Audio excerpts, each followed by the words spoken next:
Assalamualaikum. Emas Igula Sure. Bagi Anda yang tinggal di Gunung Kidul, mungkin tidak asing lagi dengan jalan ini, Jalan Wonosari, tepatnya perempatan Gading. Kali ini kita belok ke arah kiri, melewati jalan yang juga lebar dan mulus. Sore ini kami sekeluarga mendapatkan undangan untuk hadir di suatu tempat yang kami sendiri juga belum mengetahui lokasi tempat tersebut. Yang jelas sore ini kami melewati Pangkalan TNI Angkatan Udara Adi Sucipto atau Lapangan Terbang Gading.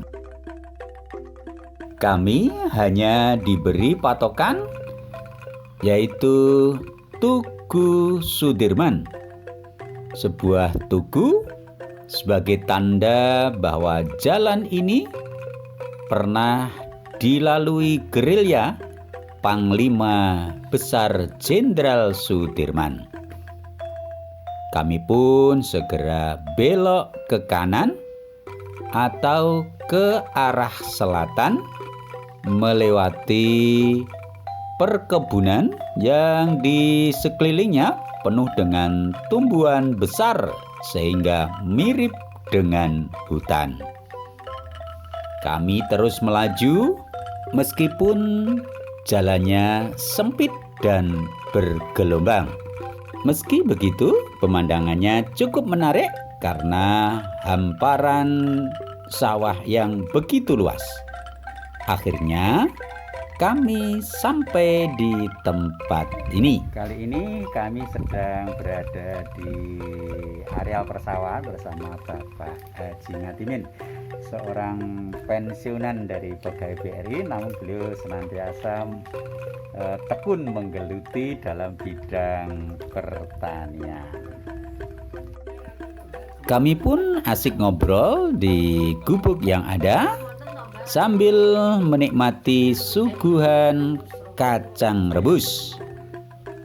Pembicaraan pun terasa asik. Setelah berbincang cukup lama, akhirnya kami dan anak-anak ingin turun ke sawah, menikmati pemandangan dan juga menghampiri Ibu Hajah Ngatimin atau Ibu Sugiyati yang sedang memanen kacang tanah bersama saudara dan juga tetangga. Kami pun ikut nimbrung dan pekerjaan ini terasa asik karena di samping mengingatkan kepada masa muda dulu, juga disertai dengan obrolan serta canda ringan. Sambil mengobrol ke sana kemari, tak terasa panen pun selesai. Kita pun kembali ke gubuk.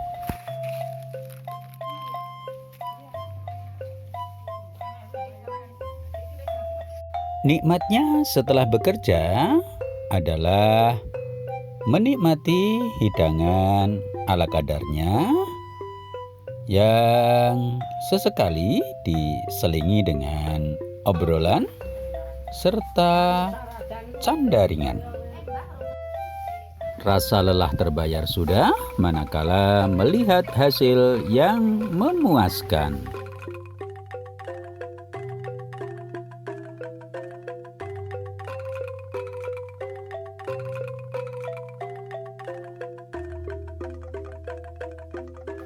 Setelah berbincang, ternyata tempat ini bernama Bulak Suren.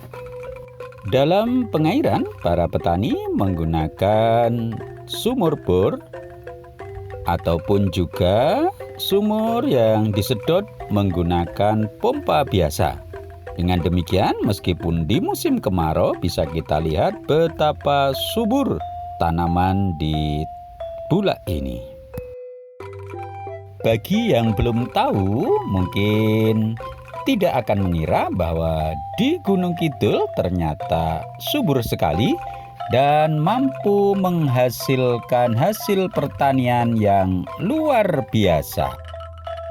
Meski begitu, juga dipengaruhi oleh si pemilik tanah itu sendiri, bagaimana keuletan serta kreativitasnya terhadap tanah yang dia miliki. Inilah salah satu hasil kebun dari Bapak Haji Ngatimin. Kalau boleh tahu, ini umur berapa Bapak? Ini umur 70. Pupuk dan obatnya bagaimana Pak? Ini apakah menggunakan organik atau juga menggunakan bahan kimia? Pupuknya pupuk organik, pupuk kandang. Jadi ini dari kotoran ayam petelur atau ayam pedaging campur merang itu kita untuk pupuk jagung. Saya tidak menggunakan pupuk kimia. Iya. Cuma untuk membersihkan rumput ini kita dengan semprot rumput. Jadi tidak perlu disiangi. Kita tidak perlu tenaga menyiangi, tapi cukup disemprot dengan obat penghancur rumput. Oh iya. Mungkin ada pesan dari Bapak mungkin untuk kalangan muda ataupun orang-orang yang belum paham dengan Gunung Kidul dan kaitannya dengan luas lahan di Gunung Kidul, Bapak. Pesan-pesan mungkin. Ya, kami berharap mudah-mudahan kawula muda atau angkatan muda ini ada yang mau tampil, mau menggali potensi wilayah Gunung Kidul yang ternyata subur. Ini di musim kemarau seperti ini ada jagung, kacang tanah, bawang putih juga hasilnya lumayan. Sebetulnya kalau kita mau bekerja dengan tekun adalah tanah Gunung Kidul adalah sangat subur. Ternyata ini musim kemarau aja jagung juga bisa subur seperti ini. Kacang tanah juga sangat subur gitu. Ya mudah-mudahan nanti para generasi muda atau penerus kami ada yang masih mau tampil untuk mengolah tanah ini agar supaya kita tidak kehilangan jati diri kita orang Gunung Kidul. Disebut emas di Bulak Suren karena baru saja kita mendapatkan nasihat berharga tentang bagaimana cara mengolah tanah di Gunung Kidul.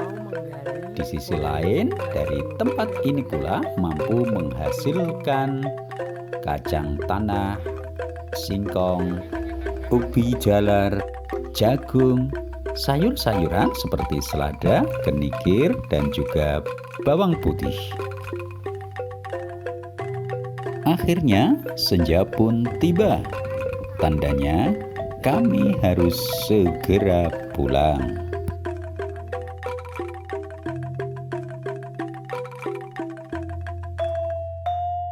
Sampai di rumah, ternyata di bagian belakang gerobak kami sudah diisi dengan kacang tanah, jagung, singkong, selada, bawang putih, dan juga beras. Demikian ada emas di Bulak Saren. Ada hasil bumi, ada nasihat dan motivasi, dan ada semangat berbagi. Terima kasih, semoga bermanfaat. Assalamualaikum warahmatullahi wabarakatuh.